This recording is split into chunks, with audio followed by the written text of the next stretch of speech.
नमस्कार। आज मुझे बड़ी प्रसन्नता है अपने साथ मेरे मित्र और मेरे छोटे भाई त्रिपुरारी शर्मा जी, जो आज मेरे साथ हैं यहाँ पे। ये अमावा गाँव में पले-बढ़े और इन्होंने इन कला के प्रति इनका रुझान, इनका पैशन इनको मुंबई की तरफ ले गया और ये मुंबई तो नहीं पहुँचे, लेकिन ये गुजरात पहुँच गए और गुजराती फ़िल्मों में काफ़ी काम किया इन्होंने। गुजराती फ़िल्म से संबंधित कई चीज़ों में काम किया, कई अलग-अलग प्लेटफ़ॉर्म पे और यहाँ तक कि ये गुजराती फ़िल्म के निर्देशक भी बने हुए थे। तो आइए, चल के हम त्रिपुरारी भाई से बात करते हैं। नमस्कार त्रिपुरारी, कैसे हैं आप? नम बस अच्छे हैं। नमस्कार समीर भाई।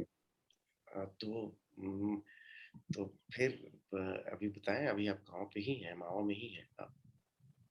हाँ, जी हाँ। अ, अब आपका सवाल था कि गुजरात में पहुँचे, निर्देशन बने।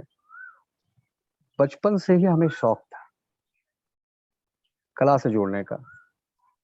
हमारी पढ़ाई-लिखाई अमावा हाई स्कूल में हुई, उसके बाद कॉलेज धनबाद में हुआ और उसके बाद हमने जब इसके प्रति रुझान था, तो सोचा कि मुंबई चलें। लेकिन ज़िंदगी के दौर में कहीं न कहीं रास्ता मिल ही जाता है और जहाँ चाह रखेंगे वहाँ राह अपने आप मिल जाता है। तो पहले शुरुआत में जब घर से निकले रोजी-रोटी की तलाश में, तो मैं पहले झांसी गया। केमिस्ट्री से ऑनर्स किया था, तो केमिस्ट बना। मन नहीं लग रहा था, तो झांसी छोड़ दी और मंजिल की तलाश में मुंबई के करीब सूरत शहर चला गया, जहाँ डायमंड का हब है। ऐसे भी उसे हीरा शहर कहा जाता है, डायमंड सिटी कहा जाता है। तो वहाँ एक मेरे मित्र थे पप्पू पंडित जी, पप्पू मिश्रा अमावा के ही, वो डायमंड में काम करते थे और वो हमारे शौक के बारे में और हमारा लक्ष्य के बारे में, हमारे लक्ष्य भली-भांति परिचित थे। तो लेकिन रोजी-रोटी भी चाहिए, वहाँ सर्वाइवल का प्रॉब्लम था, तो डायमंड में लग गया, डायमंड इंडस्ट्री। और ऐसे ही चर्चा में, हाव-भाव में एक दिन बात निकली कि भाई ये तो फ़िल्म में जाना चाहता है, मुंबई जाना चाहता है। एक गुजराती भाई थे हमारे हर्षद भाई सुतरिया, साथ में ही हम लोग वर्क कर रहे थे। तो सुतरिया जी ने कहा कि भाई मुंबई जाने की क्या ज़रूरत है? हमारे गाँव के हैं एक जसवंत गंगानी, बहुत अच्छे प्रोड्यूसर डायरेक्टर हैं, हम मिलवाते हैं। हमने कहा कि भाई जब तुम्हारे गाँव के हैं और परिवार में हैं तो ज़रा एक बार मिलवाओ। तो 2-3 महीने के बाद जब वो मुंबई से आए, तो उनके घर पे वो लेके चले गए। बातचीत में वहाँ के जाने-माने निर्माता निर्देशक हैं, गंगानी फ़िल्म प्रोडक्शन, जसवंत गंगानी। तो उन्होंने मुझे कहा कि बेटा तुम्हें किस चीज़ में ज़्यादा इंटरेस्ट है? फ़िल्म लाइन में तो बहुत सारे क्षेत्र होते हैं। तो मैंने कहा कि देखिए, मुझे डायरेक्शन में इंटरेस्ट है। तो उन्होंने कहा कि देखिए अगला एक प्रोजेक्ट था और उसके लिए सारे असिस्टेंट डायरेक्टर हमने चुन लिए। तो तुम्हें अगर रहना है, तो तुम मेरे साथ रह, बतौर पर्सनल असिस्टेंट। कहा हमें तो और अच्छा था, एक डायरेक्टर प्रोड्यूसर के साथ रहना और कि सारी जानकारी तुम्हें फ्लोर पे मिलेगी। रहे और फ़िल्म का नाम था मैयर माँ मनड़ू नथी लागती। गुजरात की सबसे बेहतरीन फ़िल्म और सबसे ज़्यादा कमाई करने वाली। सुपर डुपर हिट हो गई और उन्होंने अपने दूसरे फ़िल्म में, फ़िल्म का नाम है मांडवड़ा रोपाओ महाराज, उसमें थोड़ा-सा एक्टिंग करने का मौका भी दिया और बतौर असिस्टेंट डायरेक्टर रख भी लिया। तो उसमें मैंने 4th assistant as a Clapper, जो डायरेक्शन का पहली सीढ़ी होती है, उन्होंने रखा। और उनके साथ ही पोस्ट प्रोडक्शन में उन्होंने अपने साथ रखा, जिससे मुझे जो पोस्ट प्रोडक्शन होता है, क्या होता है, वो सारी जानकारी हमें उनके साथ मिलती रही।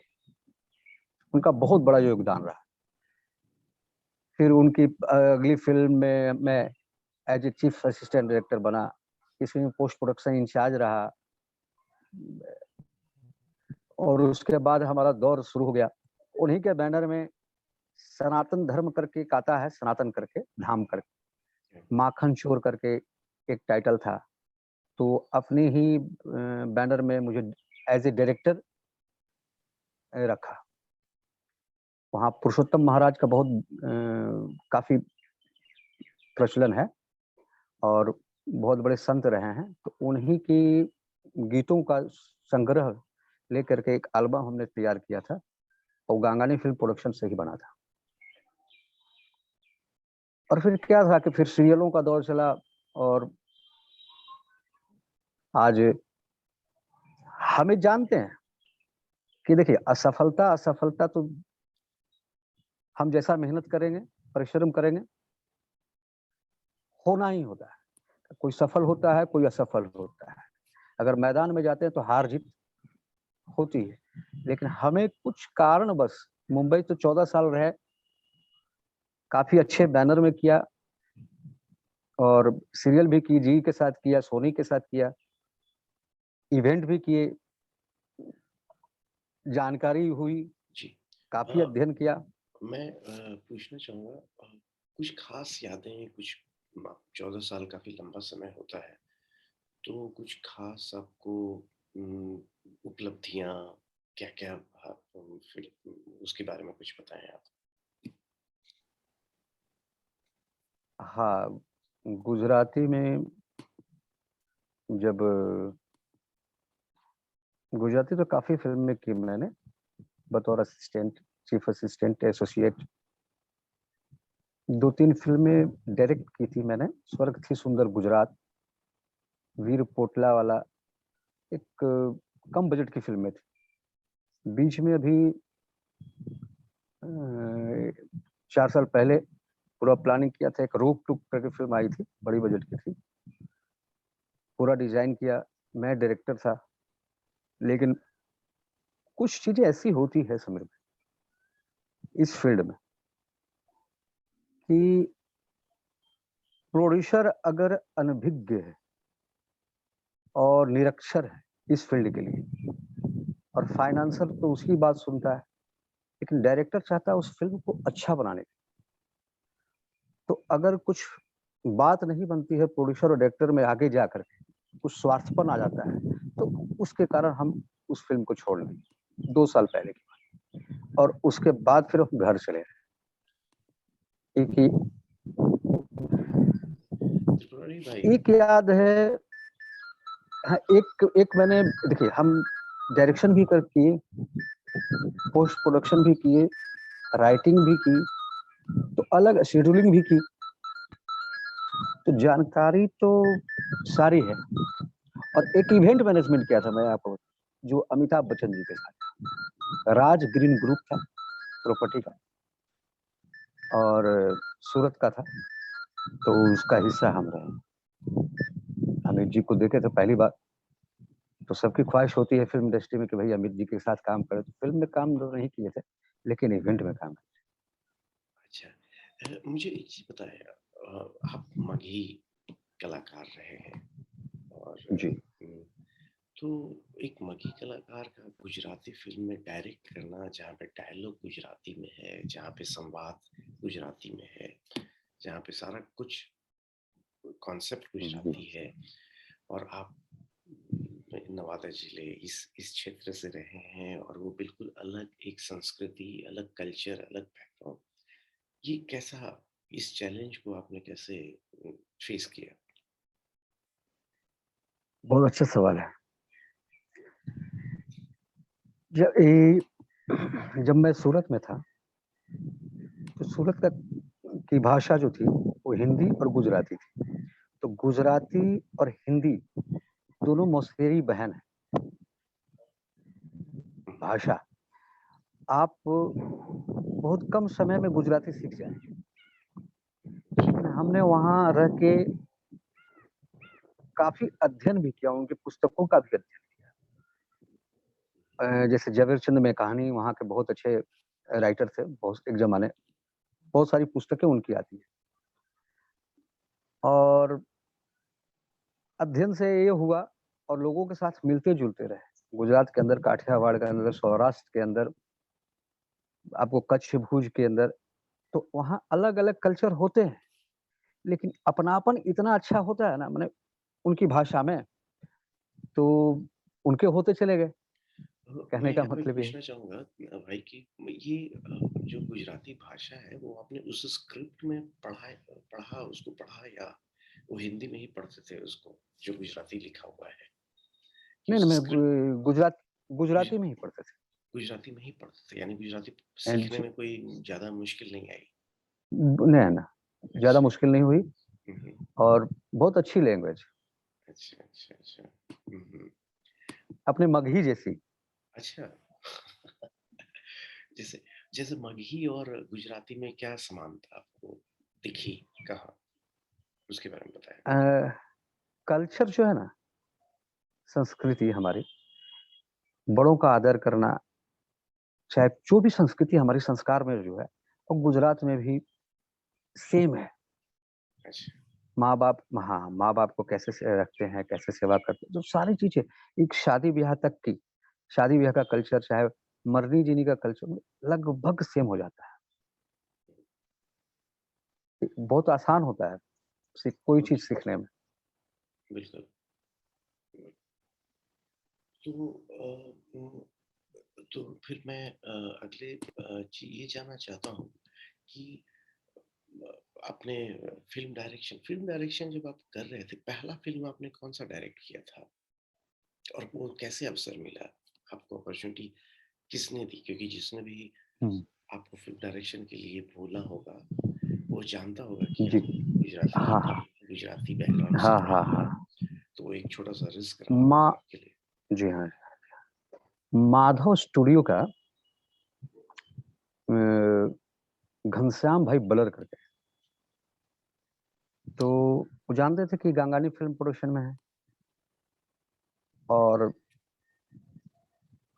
कि टेक्निकली अच्छा है टीपी। तब उन्होंने एक बार उनका स्टूडियो पे आते जाते रहते थे, मैंने कहा कि एक यार, एक फिल्म बनानी है, धार्मिक फिल्म बनानी है। तो अमरेली के पास है, आपको जनड़ा वाली माँ, कोड़ियार माँ, तो और तुमको टीपी डायरेक्ट करना है। पहली बार यार, पहला पहला प्रोजेक्ट, वो भी माँ के ऊपर, हम क्या करेंगे। और वहां से हमारा सफर शुरू हुआ। इसके हीरो थे आपको चंदन राठौड़, केशु केशव राठौड़, जिसने अ, बहुत अच्छी फिल्म थी जो 14 लैंग्वेज में बनी थी। केशव राठौड़ की फिल्म थी, राशिद प्रोडक्शन ने रिलीज किया था। और भोजपुरी के भी जाने माने राइटर हैं केशव राठौड़, उन्हीं का लड़का वहाँ का स्टार है गुजरात का, चंदन राठौड़। और हीरोइन थी उनकी, आर्टिस्ट शीतल सुवर्णा, जो अब्बास मस्तान के फिल्मों में, सोल्जर वगैरह में काफी, उनकी फिल्मों में, काफी फिल्मों में की है श्रुति शीतल ने, और असिस्टेंट डायरेक्टर भी रही अब्बास मस्तान जी की।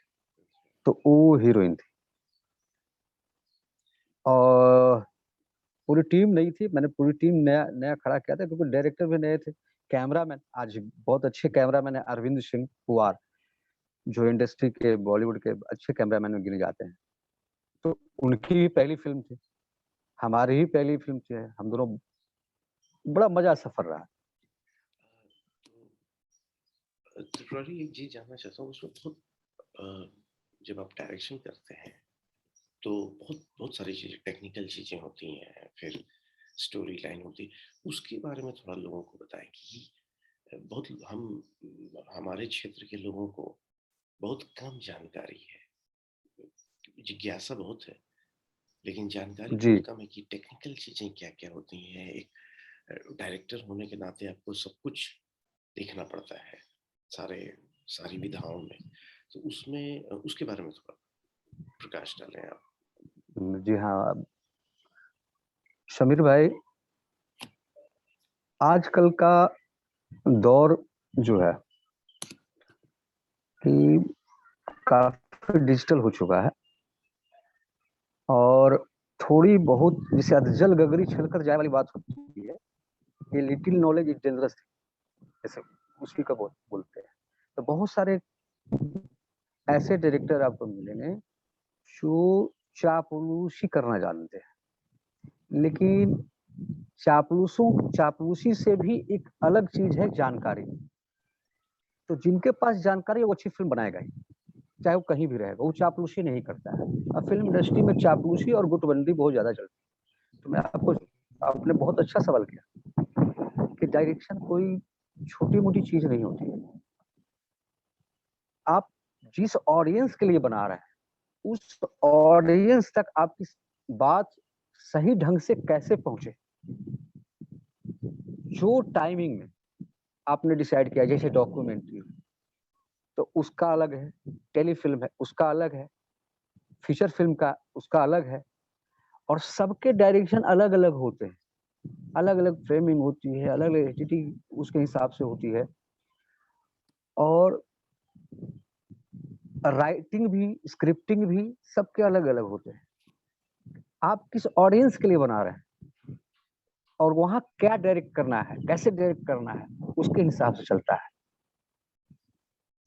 तभी अगर जो ऑडियंस आपके बनाई हुई फ़िल्म को अगर 2 घंटे की फ़िल्म है, सवा 2 घंटे की फ़िल्म है, तो कहीं भी आँख झपके नहीं, ऐसी टेक्निक होनी चाहिए, तो वो अंदर में होता है। एक विज़न जो है, जब आप स्क्रिप्टिंग करते हैं, तो उसी के साथ ऑडियंस के साथ आप जुड़ जाते हैं, कि हमारा ऑडियंस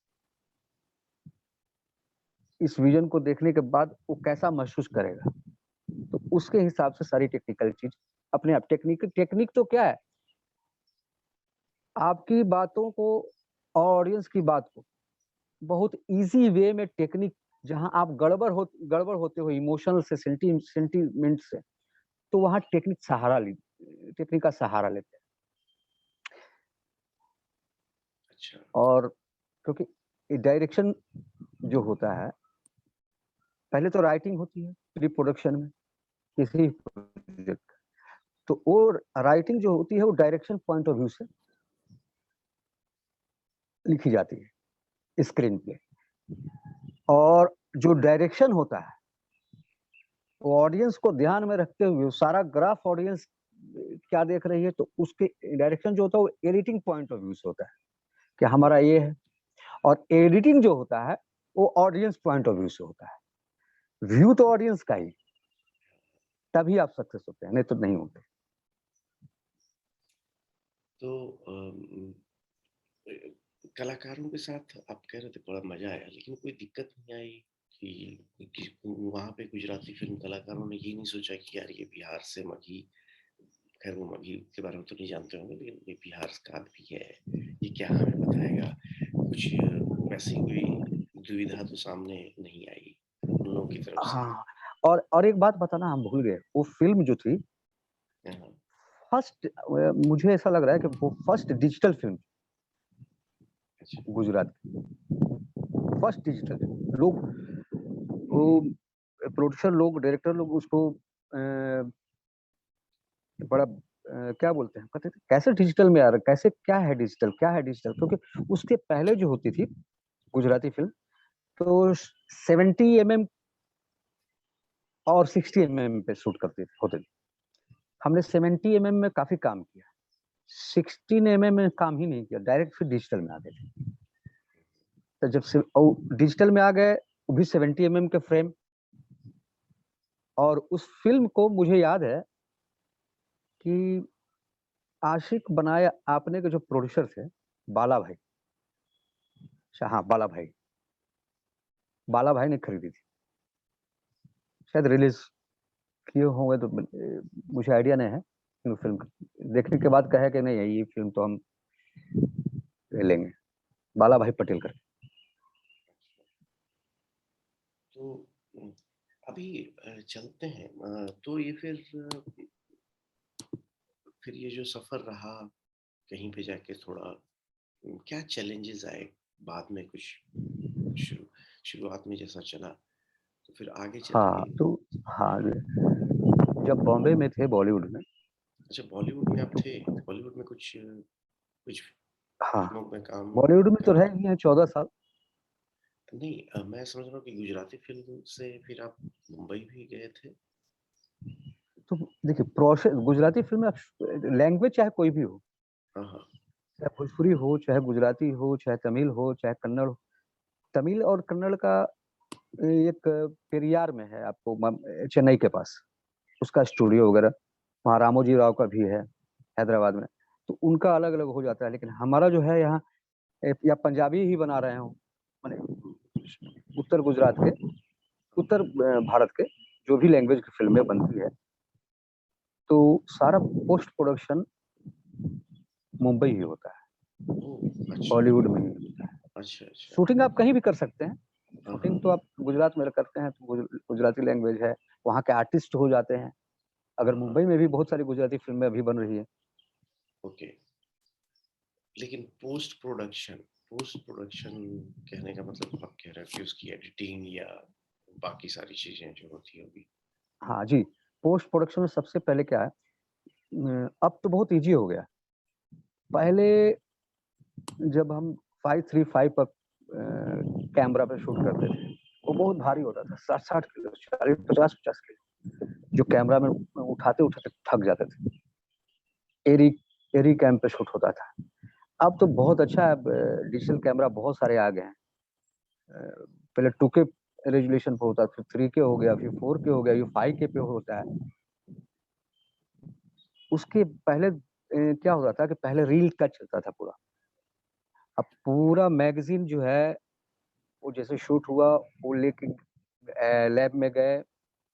लैब में वहाँ एडिटर जो था, वो देख देख के वहाँ फ्रेमिंग पे जहाँ जहाँ क्लैपिंग होती थी, तो उसका कटिंग करते थे, उसके बाद एडिट करते थे। बहुत मेहनत होता था।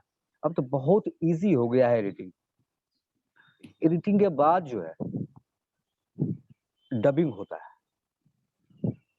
डबिंग के बाद इफेक्ट्स होते हैं। अब इफेक्ट, साउंड इफेक्ट, जैसे साउंड इफेक्ट है, अगर आप चाय पी रहे हो तो आप चाय की चुस्की ले रहे हो तो डबिंग में भी चल जाएगा।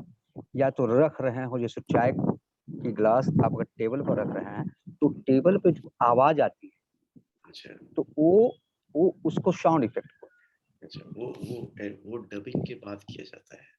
हाँ, डबिंग के बाद वो एक प्रोसेस अलग है पूरा। अच्छा लाइव इफेक्ट, उसको लाइव इफेक्ट भी बोलते हैं, साउंड इफेक्ट भी बोलते हैं कि अच्छा। क्या, हाँ, जो लाइव चल रहा है उसमें क्या क्या इफेक्ट होगा। अच्छा अच्छा। कोई पैदल चल रहा है, पैदल आ रहा है, तो वहां पैदल चलने की आवाज होगी, चूड़ी खनक रही है, चाहे कुछ जो भी है, उसके उसके इफेक्ट काम होते हैं। उसके बाद जाके फिर म्यूजिक बैकग्राउंड म्यूजिक होता है, और फिर बहुत सारे ट्रैक तैयार होते हैं। लगभग 100 से भी ज्यादा ट्रैक होते हैं। अच्छा। ये कैसा, ट्रैक क्या होता कैसी फिल्म बना रहे हैं उस पे ऊपर डिपेंड है। कोई तो नहीं कह सकते, लेकिन नाम नहीं लेंगे उस लैंग्वेज की, चाहे कुछ भी आपको 15-20 ट्रैक में निकाल कर दे देते हैं। है? ट्रैक क्या होता है? आप कह हमने रहे हैं कि 100 से भी ज्यादा। ट्रैक के बारे ये में सब थोड़ा सा साउंड बताएं। इफेक्ट, मान लिया अच्छा 16, अच्छा। आपके वीडियो वीडियो तो एक ही ट्रैक में आया। हाँ हाँ। वीडियो तो है, लेकिन साउंड की जो पट्टी होती है, अच्छा पहले निगेटिव चलती थी। साउंड की पट्टी तो बहुत कम लोगों को मालूम है कि साउंड की पट्टी भी उसी में, जैसे निगेटिव सिनेमा हॉल में चल रही है, तो साउंड की पट्टी भी उसी में बाएं साइड में चलती थी, उसी के अच्छा साथ मतलब वो चिपका हुआ रहता अच्छा है। और अच्छा। अब तो डिजिटल है, तो हम्म, इफेक्ट्स जब बैकग्राउंड म्यूजिक देने के बाद जो मिक्सिंग होता है, जब मिक्स किया जाता है कि हमें क्या क्या रखना है, तो हमने आज ये सब जानकारी हमें कैसे मिली कि हम गंगानी जी के साथ काफ़ी काम किए थे और हम पोस्ट प्रोडक्शन में जो काम करते थे, जी टीवी के सीरियल्स वगैरह में, तो आपको बड़े-बड़े साउंड रिकॉर्डिस्ट के साथ काम करने का मौका मिला। उनके साथ जानने को मौका, जैसे हितेंद्र भट्ट घोष नाम देखेंगे तो काफ़ी बड़े, वी शांताराम के स्टूडियो में हुँ, हुँ। आपको दादा एक फ़ील होता था कि चलो भई मैं विक्रम भट्ट चाहे महेश भट्ट की फ़िल्में काफ़ी, हम तो बहुत बार मिले भी हैं, तो उनकी फ़िल्में का वहीं पर मिक्सिंग होता था, ग्रेट, मिक्सिंग करते थे। ग्रेट। हाँ, म ये त्रिपुरारी, ये चीज़ जानना चाहूँगा आपसे कि उम, ये सब तो हुआ, इसमें से ये कुछ यादगार पल आपको जो लगते हैं इस समय जब तक रहे, या कुछ यादगार लोग जिनको आप बड़े जो आपको बहुत पसंद आए? हाँ, जैसे जी, जी। आपने एक सवाल किया था मैंने कि क्यों छोड़ना पड़ा था, कि माने क्या दिक्कतें आई थी? तो देखिए, हम वही सवाल की बात कर रहे हैं, फिर इसमें आ जाएँगे। इसमें छूट गया था। मुंबई के अंदर सर्वाइवल का प्रॉब्लम होता है। जब काम चल रहा होता है, कोई भी काम, तो ग्रुप वाइज़ काम चलता है कि हम इस प्रोडक्शन हाउस में हैं, तो हम हमारा एक एक ग्रुप अलग है, वो सारा ग्रुप लगा हुआ है। लेकिन जब काम अगर आपको छूटता है, तो दूसरे ग्रुप में जाने में बहुत कम, रेयर में जा पाता है। आपके स्वभाव के हिसाब से मने मैच होता है तब, और कैसा रिलेशन है। तो काम जब चल रहा होता है तो आपके पास पैसा भी आता है, अच्छा इनाम भी मिलता है, शोहरत मिलती है, लेकिन जब काम नहीं रहता है, तो आप तो उस समय सोचते हैं कि चलिए भाई, इतना तो हमें आते रहेगा। लेकिन मौका, वही समय जो है सो क्या बोलते हैं, को पहचानते नहीं हैं लोग, चाहे हम भी नहीं पहचाने, कि उस समय भविष्य की अगर चिंता होती, तो आज हम कहीं और होते, बॉलीवुड में ही होते। और हैं भी, लेकिन वहाँ काफ़ी सर्वाइवल का जब प्रॉब्लम आता है समीर भाई, तो अच्छे-अच्छों की जो है ना, अच्छे हाँ, खर्चीला शहर है ना मुंबई, बिल्कुल, बिल्कुल। इसके कारण। बिल्कुल। वो मैं समझ सकता हूँ इसको। कुछ फिर भी अब अभी जो जो हुआ, जो आपने इस 14 साल बिताए, तो कुछ बड़े बड़े अच्छे हाइलाइट्स, बड़े अच्छे मोमेंट्स आए होंगे, बड़े अच्छे, या वो सब कुछ जी, कुछ जी। शेयर करें हमारे साथ? बॉम्बे शहर, अब जानबे करते हैं, ग्लैमरस की दुनिया है, चमक-दमक की दुनिया है, और जब वहाँ काम अगर मिलता है, चाहे काम करते हैं आप, तब आपका क्रिएशन ज़बरदस्त होता है, और एक टाइमिंग आप बन जाता है बॉलीवुड के हिसाब से। अब काम करने वाले को 2 गुट है, वहाँ एक काम करने वाला गुट, और एक जो है काम ना करने वाला गुट अच्छा। है। वहाँ 2 तरह के इंसान हैं। तो काम करने वाले हैं, वो किसी न किसी ढंग से काम ढूँढ लेते हैं, और जो काम ना करने वाला है, तो वो तो ख़ैर, तो बॉम्बे शहर के अंदर जो लोगों से, जो हम जिनको हम पर्दे पे देखते थे, और जब रूबरू मिलते हो, उनके साथ पार्टियाँ कर रहे हों, अवार्ड फंक्शन में हों, तब लगता था कि हाँ, क्या है कि हम भी इस दुनिया के हैं, और अच्छे लोगों से संपर्क होता था, और बहुत अच्छी यादें हैं। हम्म। आ, अ, चलते अब थोड़ा सा डायरेक्शन चेंज करें अपना। ये जी। आप, हम लोग जिस क्षेत्र से हैं, इस क्षेत्र में फिल्म क्या, इवन ड्रामा या दूसरी कला, बड़ा अभी पीछे बैकग्राउंड में है, बहुत ही उस पे ज़्यादा कुछ ध्यान नहीं हुआ है, ज़्यादा काम नहीं हुआ है। बिहार में मतलब कि भोजपुरी ही फिल्म ही एक है, मंच है, और नहीं तो थिएटर है, जिसका स्तर बहुत अच्छा नहीं है, जिसको, तो इस संबंध में आपको कोई लगता है कि इसको इसमें कुछ बदलाव आ सकता है?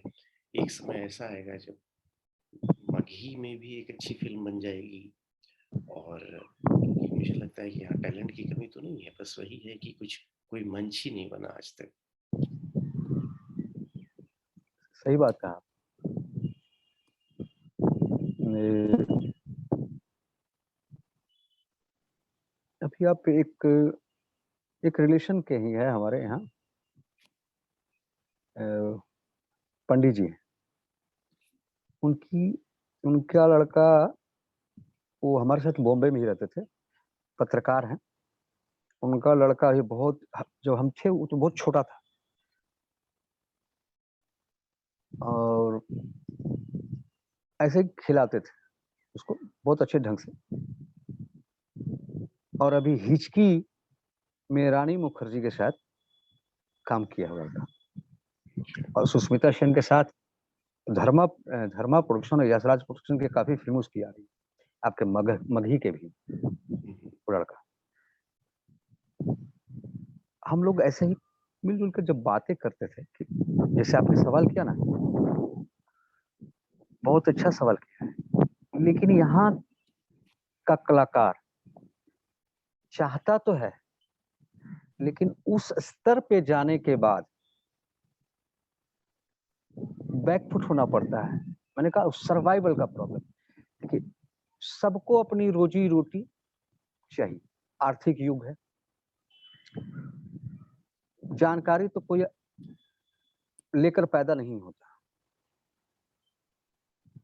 तो चाहेगा, यहाँ के कलाकार अगर चाहेंगे तो भोजपुरी के कलाकारों से बहुत अच्छा काम करें, क्योंकि आपकी भाषा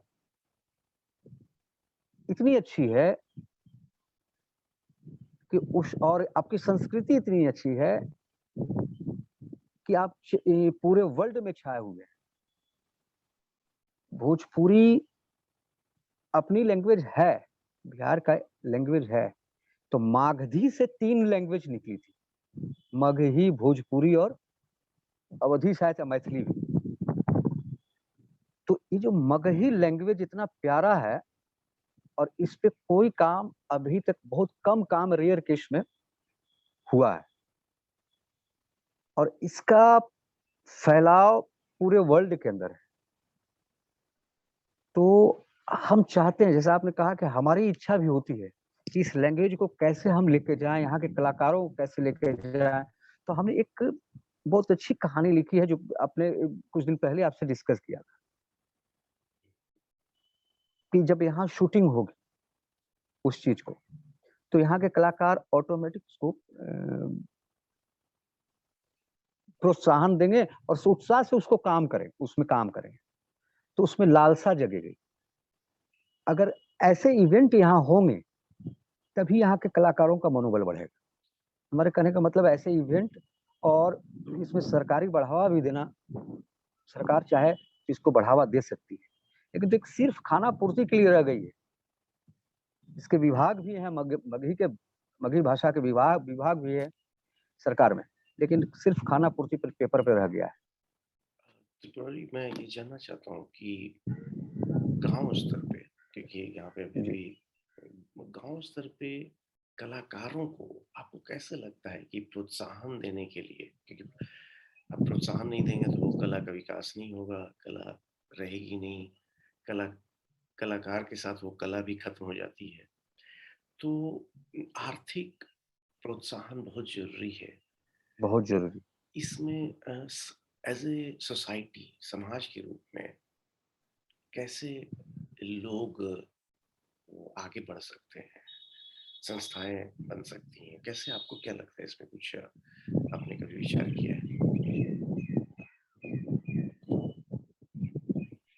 कि देखिए, सबसे पहले बिहार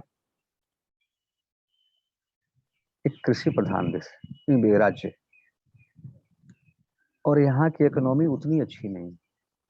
कुछ लोगों को आगे आना पड़ेगा, सरकार तो आएगी नहीं।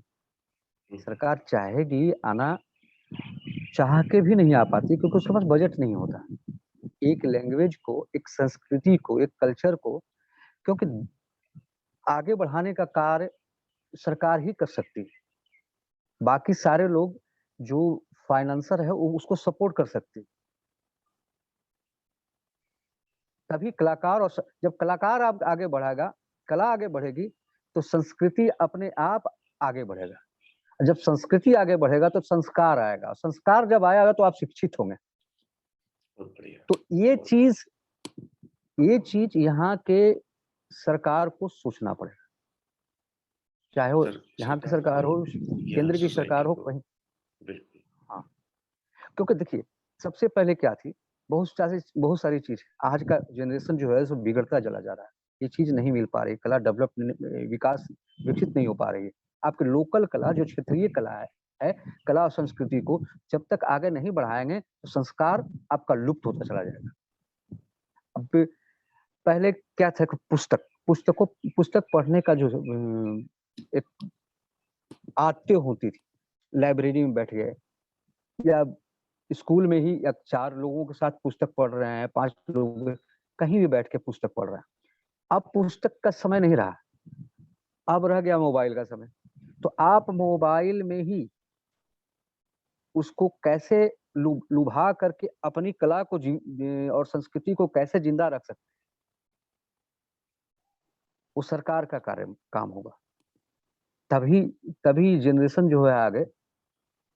आपने बहुत अच्छा बने मोटिवेशनल का जो अच्छे लोगों से या बुरे लोगों से जो इंटरव्यू का कार्य शुरू किया है, तो हर चीज को जो है अगर जो जानने वाला होगा, सीखने वाला होगा, वो कहीं भी सीख सकता है। बिल्कुल। तो इसमें सरकार को आगे बढ़ना होगा, सोसाइटी के लिए, सोसाइटी को आगे बढ़ाने, मेरा मानना है। अभी तो अभी की हो रहा है, अभी कुछ प्लान चल रहा है, कोई हाथ में कुछ काम वगैरह फिल्म से या डॉक्यूमेंट्री से रिलेटेड? हाँ, 1-2 प्रोजेक्ट है हिंदी का, तो बीच में आया था लेकिन कोरोना के चलते हम अच्छा जा नहीं हाँ, सके। हाँ। अच्छा और हाँ, एक और हम इंटरप्ट कर रही है ये कि अगर कुछ ऐसा प्लान है कि नया जनरेशन को कुछ ट्रेनिंग दी जाए। आप खुद आपने काफी कुछ सीख लिया है, तो हाँ, नए लड़कों को कुछ देख बताया जाए कि स्कूल खोलने का प्लान या जो इस देखिए क्षेत्र में जाना चाहते हैं। हाँ, हाँ, हाँ, समीर भाई, हम जब थे वहाँ तो हमारा साइड में एक बतौर बिजनेस ही बोली, डांस क्लासेस थे, एक्टिंग क्लासेस था, मॉडलिंग क्लासेस था, खोले हुए थे हम सूरत। सारा कुछ मॉडलिंग के लिए भी सूरत बहुत अच्छे रैंप वॉक वगैरह जो भी है उसकी कोरियोग्राफी करवाना या कोरियोग्राफर ला करके बच्चों को सिखाना, डांसिंग सिखाना, एक्टिंग सिखाना, फिर वो एक्टिंग सिखा करके फिर हम उसको प्लेटफॉर्म देते थे, सीरियल में या फिल्म में कहीं डलवा देते थे।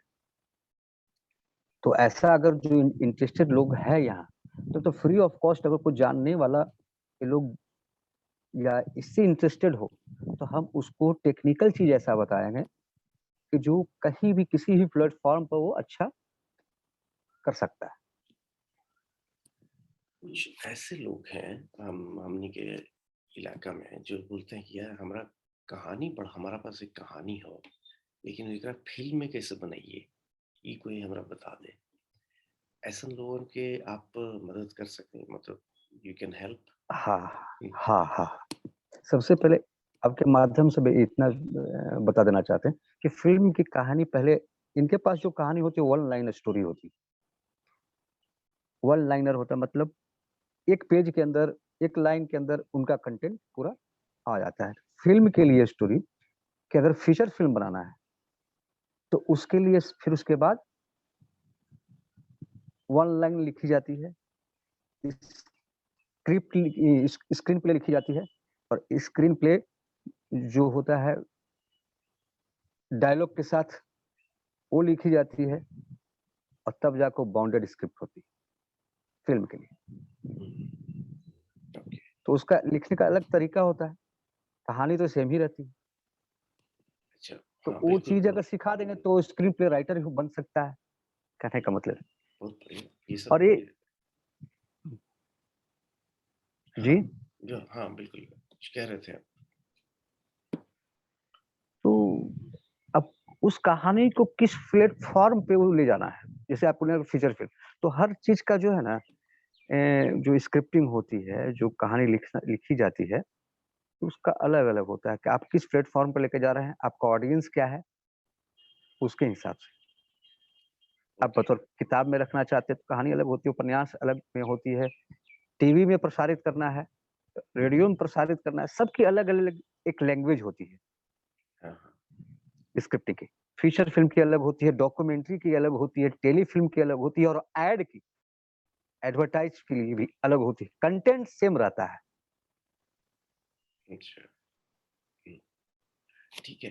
तो बड़ी बात करने को तो बहुत कुछ है अभी, बहुत बात खत्म नहीं होगी। बड़ा अच्छा लगा और इसी बहाने मैं जो इसको देख रहे हैं, इस वीडियो को, मैं निवेदन करना चाहूँगा कि अगर आपको एक बहुत अच्छे निर्देशक, बहुत अच्छे स्किल्ड आर्टिस्ट हैं हमारे बीच में, हमारे गाँव में, अमावा में और इस क्षेत्र में, उनकी अगर किसी भी तरह की मदद लेनी है तो वो अवेलेबल हैं और वो आप अगर संपर्क करना चाहें तो आप नीचे कमेंट्स में कह सकते हैं, हम इनसे आपको संपर्क करवा देंगे। अभी ये अपने गाँव में ही रह रहे हैं।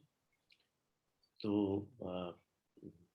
और कुछ त्रिपुरारी आप कहना चाहेंगे? चलते-चलते अपने अ, संदेश देना चाहेंगे अपने लोगों को?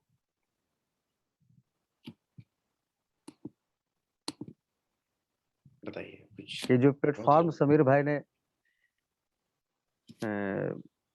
तो बहुत धन्यवाद देना चाहेंगे आपको सबसे पहले और ऑडियंस को भी जो हमारे अमावा के निवासी या अमावा के इर्द-गिर्द के निवासी जो है, इस प्रोग्राम को देख रहे हैं कि जीवन में बहुत ही अच्छा एक प्लेटफ़ॉर्म मिला है, समीर भाई के चलते कि हम लोग आपस में कहीं न कहीं से जुड़ेंगे, जिनको हम जानते नहीं हैं। सिर्फ़ नाम सुने हैं, जानते हैं, नाम सुने हैं, नहीं देखे हैं या कभी बिछड़ गए हों। ये प्लेटफ़ॉर्म बहुत ही अच्छा है और अभी तो कोरोना का समय चल रहा है, घर से मत निकलिए और मास्क का यूज़ कीजिए। हम तो घर के अंदर हैं, छत पे हैं, दूरी बना के इसलिए अभी यूज़ नहीं किया है, लेकिन बस यही कहना चाहेंगे बिना मास्क के केवल आप घर में रहिए भैया और कहीं नहीं। हाँ, बस हाँ, हाँ, बाहर निकलिए तो मास्क के साथ। हाँ और गाँव में भी सबको ज़रा बता दीजिए कि भैया एकदम ध्यान से रहे। नहीं तो एक बार फैल गेलो तो बस ध्यान से रहिए। फिर कोई उपाय नहीं हो भाई। फैल गेलो तो हाँ, जैसा सुन रहे हैं कि बस फिर भगवान भरोसे रहो, है ना? भगवान के भरोसे हुए। हाँ, चल ठीक है तो अभी रखिए फिर हम धन लोग बात हाँ, करते रहेंगे। हम लोग धन्यवाद अगले बिल्कुल। एक एक प्रोग्राम रखेंगे सॉरी जिसमें कि आप जो टेक्निकल चीज़ें हैं ना स्क्रिप्ट राइटिंग और ये सब उसके बारे में थोड़ा-सा चर्चा करेंगे। ठीक है? हाँ, पूरी तरह से हाँ, एक ताकि फ़िल्म जो मेकिंग का हाँ, तो ताकि जो हमारे हाँ, युवा दर्शक हैं उनको थोड़ी-सी जानकारी मिले कि होता हाँ, क्या है। हाँ, होता क्या है? क्या शुरुआत से क्या-क्या प्रोसेस होते हैं? बिल्कुल, बिल्कुल। एक एक फ़िल्म बनाने के लिए क्या-क्या प्रोसेस होती है और किस प्रोसेस से हमें गुज़रना होता है, तो वो कहीं भी रहेगा ना और कहीं भी जाएगा, तो उसको कोई जानकारी जो है, जैसे प्राथमिक शिक्षा जिसको बोलते हैं, हाँ, तो हाँ। जैसे प्राथमिक हाँ, वो उसको जानकारी रहेगी, तो कहीं भी जगह बना लेगा।